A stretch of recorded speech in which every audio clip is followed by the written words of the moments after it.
O Brasil, na década de 70, era um país importador de alimentos e incapaz de competir no mercado internacional.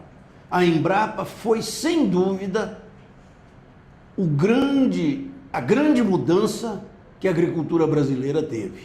Através da busca da tecnologia e da capacidade competitiva, o Brasil se tornou um dos maiores produtores do mundo. Hoje, a agricultura brasileira ainda se encontra amarrada, porque ela não tem as medidas de política pública suficientes para atender a demanda de nossa agricultura, de nossa gigante agricultura. O governo atendeu ao chamamento dos líderes e colocou para o seguro rural um recurso mais substancial, mas que aplicado na forma que hoje está sendo exercida, não dará para atender nem 15% da produção nacional. É por isso que, ao ouvirmos todos os segmentos das cadeias produtivas, chegamos à conclusão de que era possível fazer-se um encontro de forças, de interesses e de participação, uma integração na busca do segundo grande instrumento da agricultura brasileira. O seguro rural é hoje para a agricultura brasileira o que a Embrapa foi na década de 70. Como opera o nosso concorrente? Nos Estados Unidos, na Europa, até no México, no Japão, os agricultores são subsidiados com um seguro rural que lhes dá garantia na sua atividade. Não só o seguro rural, mas em alguns países ele já chegou no seguro de renda, que de fato se transformou quase num subsídio à agricultura daqueles países. Porque independente do clima ou do mercado, eles têm a renda sempre garantida. Enquanto isso, no Brasil, além do agricultor não ter nem a garantia do custeio, muito menos tem a garantia da renda. E o que é pior, todo agricultor que sofreu um sinistro climático ou um sinistro de preço, como é o caso do café, que esteve a R$500 a saca e hoje é 260, ele fica fora do sistema. Os bancos não aceitam a sua participação porque eles são considerados de risco. E assim, o agricultor médio brasileiro está sendo excluído do processo produtivo. O sinistro de preço é tão grave quanto o sinistro climático.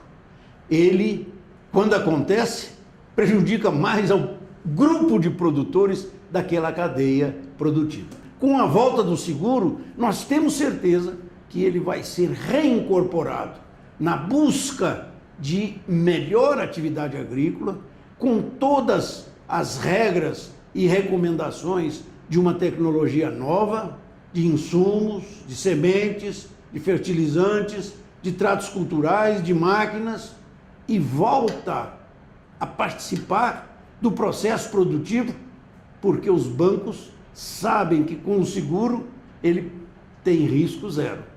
O seguro atual, além de caro, não funciona o suficiente.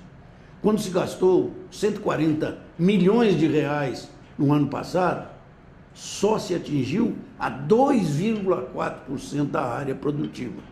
Este ano, com a projeção de 700 milhões, se continuar da mesma forma que está, nós vamos ter um atingimento de no máximo 15% da área produtiva. Isso não é fazer seguro rural uma atividade tão forte quanto é a do Brasil. Qual é a nossa proposta? Todos os segmentos de todas as cadeias produtivas estão dispostas a se unir, participar para resolver o problema deste gargalo da agricultura brasileira. Com esta participação, o governo pode permanecer com a mesma quantidade, 700 milhões, mas será acrescida de no mínimo 1,4 bilhões de reais da soma das indústrias de insumos e de serviços. que está disposta a uma participação de até 1% do seu faturamento. No caso específico do produtor, ele vai ser chamado a participar com um volume que para ele é muito mais vantajoso do que o atual, porque ele com menos recurso vai ter uma garantia mais extensa, seja no financiamento ou no seguro de renda. Isso é fundamental, porque isso dá a ele a tranquilidade que ele não tem hoje.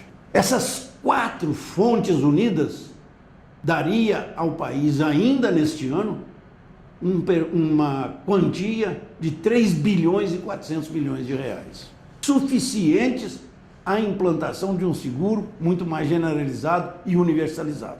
Além dessa proposta, pensa-se na criação de um fundo de catastro já previsto em lei no Brasil, mas não funcionando. Como funcionaria? Também no esforço coletivo. As seguradoras, ao publicarem no final do ano os seus balanços do seguro rural, depositariam no fundo 15% do seu lucro líquido. E o governo, em contraparte, depositaria quantia igual, formando em pouco tempo aquilo que nós mais precisamos, um fundo de catástrofe para baixar de forma racional o custo dos prêmios de seguro rural. O mais importante dessa proposta não são os valores, não são as perspectivas que temos. O mais importante é que será o primeiro e único país a implantar o seguro em bases empresariais, competitivas. Por quê? Porque estamos pensando que se esses 4 atores vão participar concomitantemente do processo, eles terão de assumir a governabilidade e exercê-la na forma do mercado. Isso é fundamental. É o primeiro seguro no mundo em bases reais. Com essa proposta, aquele médio produtor que está hoje relegado a uma situação de abandono vai buscar no seguro rural a garantia do seu retorno ao processo produtivo. E aí, ao invés dele procurar os bancos, tenho certeza que pela garantia do seguro, os bancos é que vão procurando não só levar a eles os instrumentos necessários, aplicação da tecnologia no mais alto grau, como também ajudá-los a recompor a vez que perderam quando tiveram o sinistro de preço ou o sinistro climático. O caso específico do seguro de catástrofe precisa ser olhado o que ocorreu em outros países, como na Espanha. Em 1988, a Espanha teve um sinistro climático dos mais violentos. Quase quebrou o tesouro. O Ministério da Agricultura ficou sem um tostão para suas atividades normais, porque teve que canalizar todos os seus recursos para o fundo de catástrofe. Tomaram a decisão de fazer, por conta e risco das seguradoras e do governo, um novo fundo de catástrofe. As seguradoras, ao publicarem os seus balanços sobre o seguro rural, depositam no fundo de catástrofe parte dele. E o governo equaliza. Com isto, 8 anos depois, o fundo de catástrofe da Espanha era suficiente para pagar todo o sinistro que ocorresse nos níveis de 88 sem recorrer ao tesouro.